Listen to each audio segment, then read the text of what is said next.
Welcome to Scotland, a country forged by its rugged terrain, its history, and its people.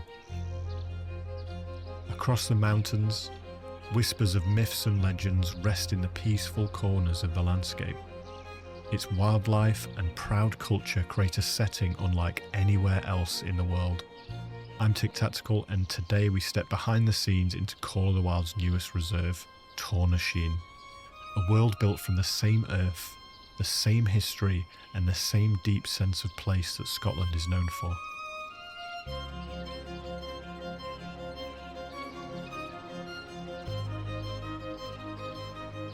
Now, I couldn't be more excited that this next map is Scotland, and I'm proud to have been asked by Expansive Worlds to explore the Scotland Hunting Reserve ahead of its release. I'll be joined by the narrative design lead who helped shape it. We'll look at the land itself, the culture behind it, and the ideas that guided the team as they built this beautiful world. From the very start, the goal for Tornashean was not just another hunting map, a place that respects hunting, respects the land, and feels unmistakably Scottish. We're not just making a game, we're making almost kind of like a love letter to hunting itself. In this video, we're going to walk through the reserve's story, its landmarks, its biomes, and the work that went into making it feel real.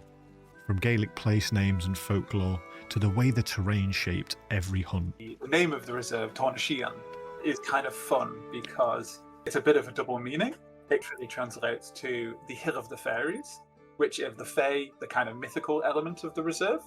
And it also, the word for kind of Fae is also stag or deer. So from the title alone, you've already got two pillars baked in, the mythical Scotland and also the deer and wildlife that define real Scottish hunting. That same care runs through the landmarks and clan history. Take the main castle on the map. It isn't just a random big castle that's been slapped in the middle of a loch. We have a few consultants. One of our consultants who is a Gaelic and kind of will building consultant, based off Rasse, who will basically help us look at all the city planning and council planning and being like, if this was actually a thing and it was unrelated to, how would its name be defined? What would the people call it? What would they think of it? How would you give it a new name? So the kind of Gaelic name we've gone for this castle, which is Caishelin Ellen, which is Castle of the Island. It's the ancestral home of Clan Roan. We're our own kind of custom clan we've made for the estate, one of which you'll meet as part of the missions. So when you're walking past the castle, hearing Roderick Roan talk on his podcast, you're not just listening to flavour text, you're stepping back into a fictional clan that has been built to sit inside a believable Scottish estate, with proper language and history behind it. And to keep the reserve grounded, they didn't just ask what looks cool. They brought in people who actually manage this kind of land. This reserve, we had a two-pronged approach. We worked with Mark, who is this exceptional gamekeeper with a ton of research to basically be like, why do people come to hunt in Scotland in real life? What do people expect? What should it look like? How should it be? What's the environment for the animals like? What should they do?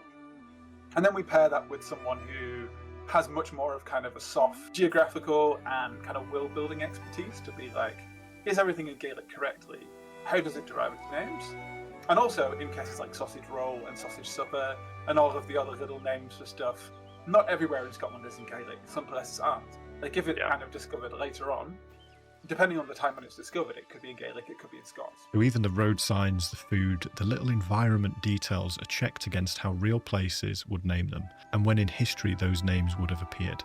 The reserve itself is split into 5 distinct biomes: the Highlands, the Midlands, the Atlantic, coastal, and rainforest.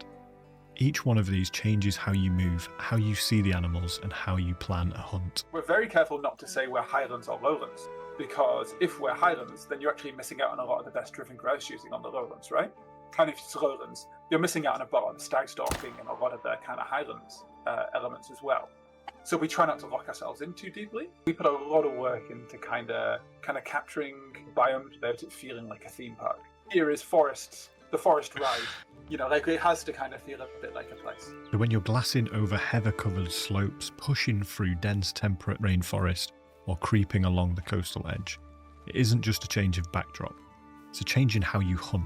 Line of sight, sound, cover, elevation, all turned so the reserve feels like a coherent place, not separated levels glued together.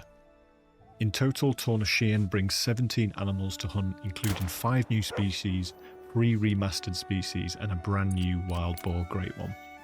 Alongside that, you get a new shotgun, the Benelhag 12 gauge, and a semi-automatic with a tubular magazine that covers a wide range of classes. So whether you're working the moors for birds, stalking boar in the forest, or dealing with close quarters encounters in thick cover, you've got a flexible tool built for this reserve. The reserve isn't just about animals and shots taken. A lot of the magic lives in the places you'll find between hunts. One of the most striking inspirations comes from the real cave system you might already know by sight. So obviously, I think everyone knows about Finn McCool, the kind of that Fingal's Cove cave area, which is like a super striking, really, really unique geographical location that kind of intersects almost kind of a mythical tunnel that connects the top of Northern Ireland with the west coast of Scotland, where the great famous giant of the Giant's Causeway would journey under the sea to visit the top of the Northern Ireland area. So I went to the consultant and I was like, okay, we've got this geographical location. What is special about it? What would the locals know about it? And the name that we've got for it here is Uavor, which literally means like the big cave, which is again very, very literal thing. More on the way the echoes sound, the kind of presence of like as a recording place for recording albums, for singing, for songs, for tales, and those kind of existing maybe long after the people around it have moved on. If you go in and you go exploring, you'll hear whispers and stories and legends of people that have come well long before you and still exist bouncing around inside the cave. And it's the same approach with the graveyard on the island, the ruined castles and the coastal villages. Take something recognisable, root it in real history and language, and then twist it enough to give it its own identity inside the reserve.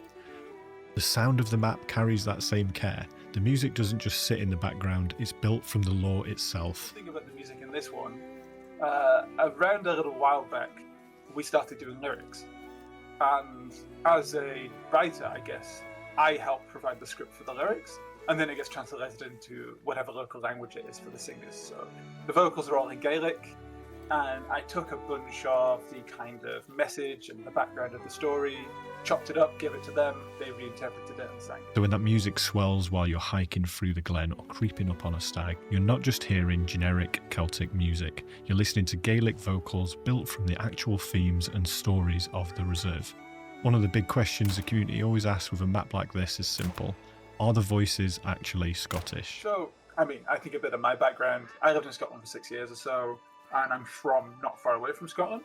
But I think even then, my experience of being based in Scotland really isn't representative of all of the areas that we're depicting here.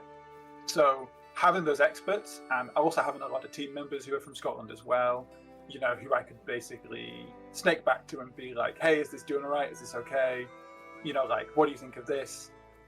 Doing a lot of research with the consultants as well. The actors, Scottish, or, you know, kind of like from a Scottish background. So all the consultants as well, based in Scotland. If you're Scottish yourself, you'll recognise the accents, the references, and the way people actually speak.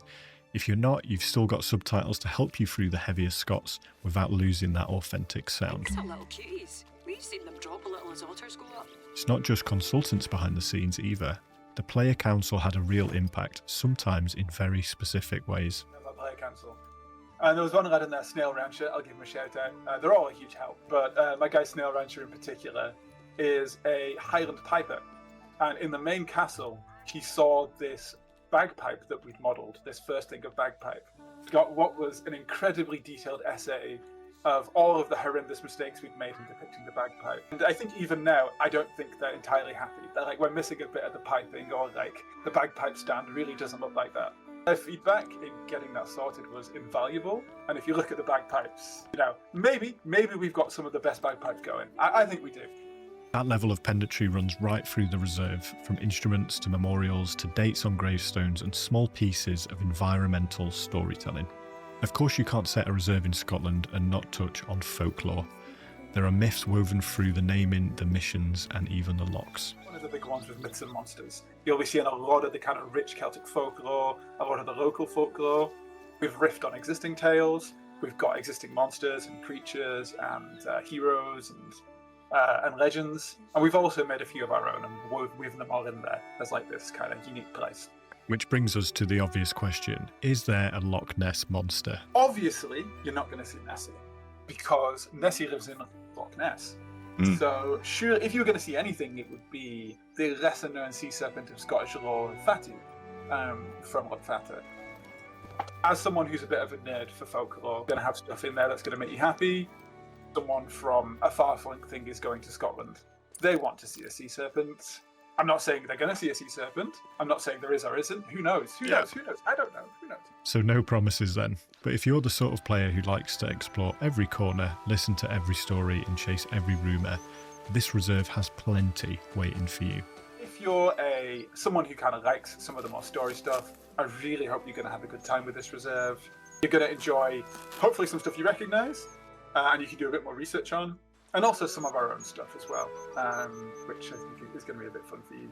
Even if you're not someone who's super into the lore, I hope while you're having a hunt for all the kind of beasties we got, you're going to hopefully bump into something, or even just kind of enjoy a bit of the world and things. I really hope everyone has a good time, and I'm looking forward to seeing what everyone says. And I'll be out there with you, exploring, learning the land, and seeing how this love letter to hunting plays in the hand of the community. If you're interested in more guides and content, head over to my YouTube channel, It's Tick Tactical, and drop a sub. Thank you for watching, and enjoy your time in Scotland. You're going to absolutely love it.